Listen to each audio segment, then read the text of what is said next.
win, Jamie?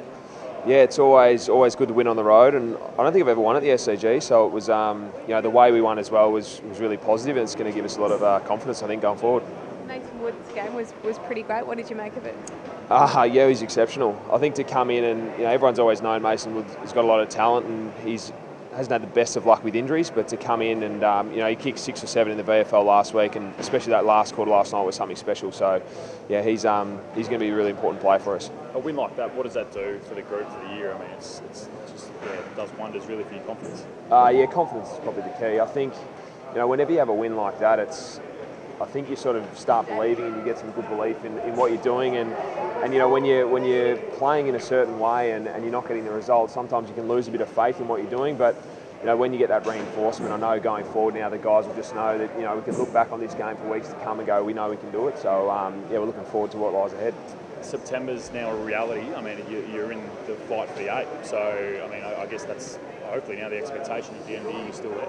I think it's always been the expectation. Going into every season, we aim to play finals first and foremost, and then win finals. So, it's something that we've always had the confidence in. And going into this year, look, there's been the talk around the young list and some young players, but we've never really known what they were capable of. And I think we've seen some guys really come on in leaps and bounds this year, which has enabled us to sort of put in some good results so far. Has that cohesion and the form, has that surprised you? Yes and no, a little bit. As I just said, it's a little bit of the unknown coming in. We knew we had the players and the talent, but how does that talent sort of gel together, and how do we, I suppose, put the game plan in place? And some of the guys, as I said, they've really stepped up and working really, really well together. And one example would be Jed Anderson and Giles Singleton, and the way they've been playing in the midfields allowed Zeebs to go forward. And if you asked me that's probably 8 weeks ago, I said no, it probably wouldn't have happened. But those guys have just stepped up to the plate, and they've made a massive difference. No bigger tests next week.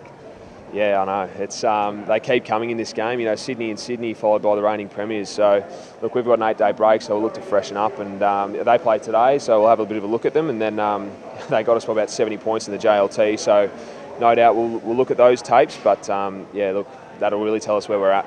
Do you think you'll still be flying under the radar? I mean, most of the year people have been sort of surprised at the scalps you've taken. Do you think now people are going to be looking at North Melbourne and go, well, hang on, they're a serious finals threat? To be honest, it doesn't really bother us. I think as long as we come out and play the way we want to play, and we're more about sort of building a reputation for ourselves as competing each week, and whether the opposition rate us or not, we're going to try and just play the same way each week. And so far, this year, I think the guys have really come out and played our brand of footy. And I suppose last night's just that reinforcement that our brand does stack up. So, yeah, whether we're rated or not, I'm not sure it's a real big issue.